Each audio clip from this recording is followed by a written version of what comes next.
I am one who really am interested in the origins of Islam. Okay, if Islam came, let's grant that Islam for a second, let's grant that Islam is divinely inspired, and then everyone corrupted it.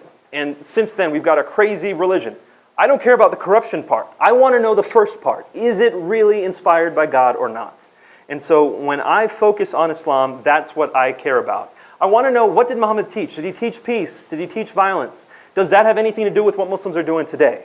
Right? I don't really care so much about the intervening periods. I want to know what Muhammad taught, and does that affect things today?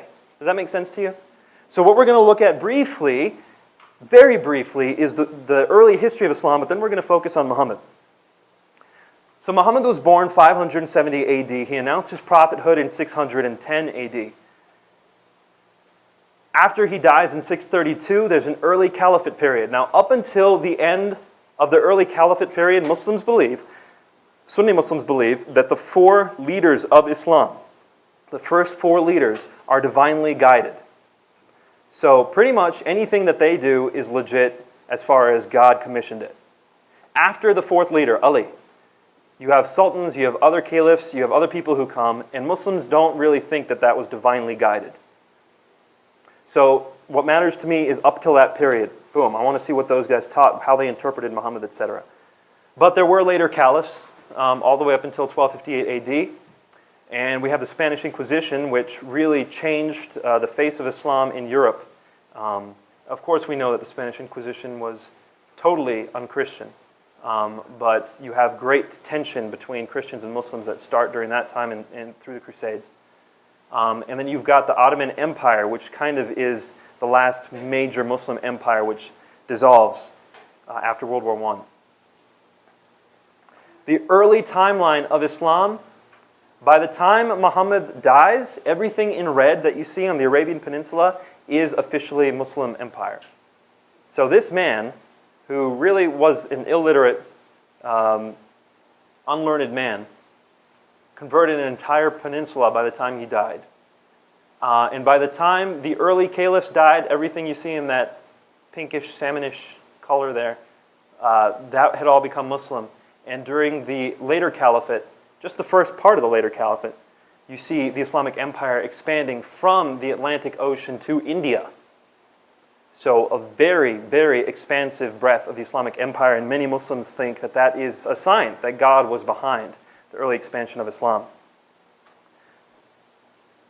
Here's what's more important, I think, though, is Muhammad's life. 610 AD, again, is when Muhammad claims prophethood. He did not receive any other revelations or any signs from God until 613 AD. So during the intervening period, there was a hiatus in revelation. It's called the Fatrat al-Wahi. Then Muhammad, during his early period, had a ministry in Mecca where many people who were abused, many people who were oppressed, he came and stood for them. So orphans, widows, children, he's fought for their rights. And he tried to align himself with other monotheists, Christians, Jews. His message was rather peaceful and was about protecting the oppressed.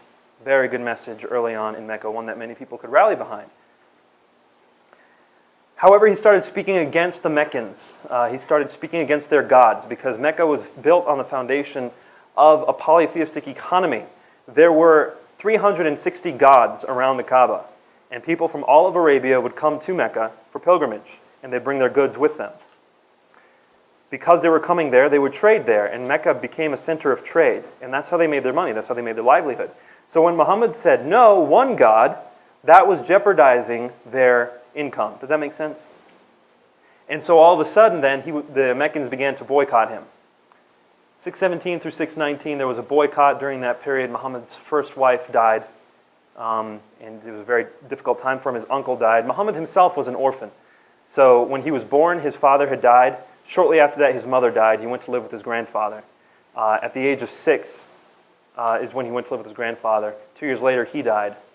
And so Muhammad's being passed around as an orphan early on, and so he really understands the plight of orphans. His uncle is who ultimately accepted him, and he died during the boycott as well. So Muhammad's first wife and his uncle died during the boycott, a very difficult time for him. And then Muslims were ultimately they ultimately fled out of Mecca and they went to Medina. That flight was during 622. The entire Muslim calendar is centered around 622 AD. It's called the Hijrah. So you'll hear the first century AH after Hijrah, the first century before the Hijrah. That's how the Muslim calendar works, although they never really refer to before the Hijrah. After the flight, Muhammad had a lot of battles that he engaged in. He goes to he goes to Medina, and there he becomes the arbiter of the city. Why is that? Well, in Medina, you had Arab tribes, you had 2 Arab tribes, and you had 3 Jewish tribes, and they were constantly battling with each other. They saw Muhammad, and they said, here is a man who is both a monotheist and an Arab. He will make the perfect arbiter for us.